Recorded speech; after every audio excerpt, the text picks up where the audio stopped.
Hello. Bon, un jour de plus, Corona 20.20. Corona 20.20. Aujourd'hui, on va se mobiliser au niveau des épaules et des poignets. Ça va être notre première partie. Deuxième partie, on va faire un renfort sur biceps, triceps, sur les bras. Ensuite, petit warm-up pour se préparer au WOD. Et on attaquera avec un WOD en intervalle de mouvement. On attaque avec notre mobilité. On va commencer par les épaules. Placer le bras tendu contre un mur. Venir rapprocher l'épaule le plus possible du mur et essayer de se tourner dans le sens opposé de manière à ressentir l'étirement dans le bras et l'épaule. 30 secondes de chaque côté.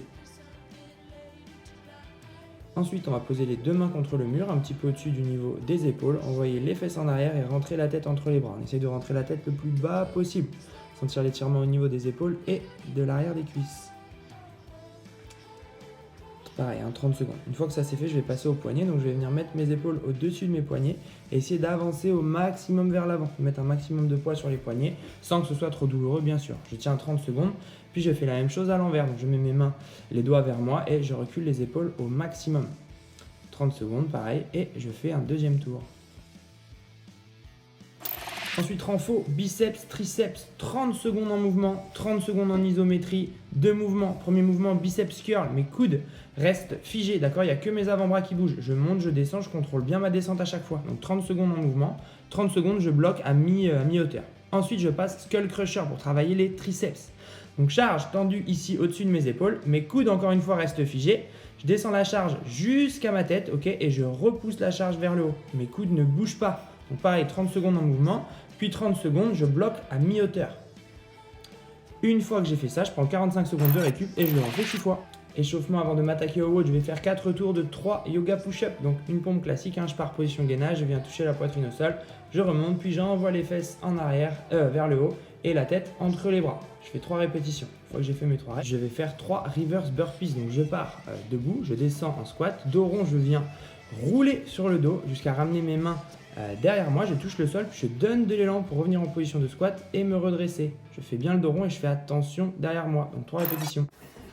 Donc le WOD, on va faire 4 minutes on, 2 minutes off. Donc un travail en fractionné, ok? 3 tours comme ça. Donc 3 fois 4 minutes de travail avec 2 minutes de récup entre chaque passage. Sur les 4 minutes de travail, vous allez faire en fait un maximum de tours de 8 push-ups, donc des pompes, ok, et 8 reverse burpees, donc le mouvement qu'on a fait un petit peu à l'échauffement là, le burpees inversé. On vient rouler en arrière, je touche les mains en arrière, je reviens et je me redresse.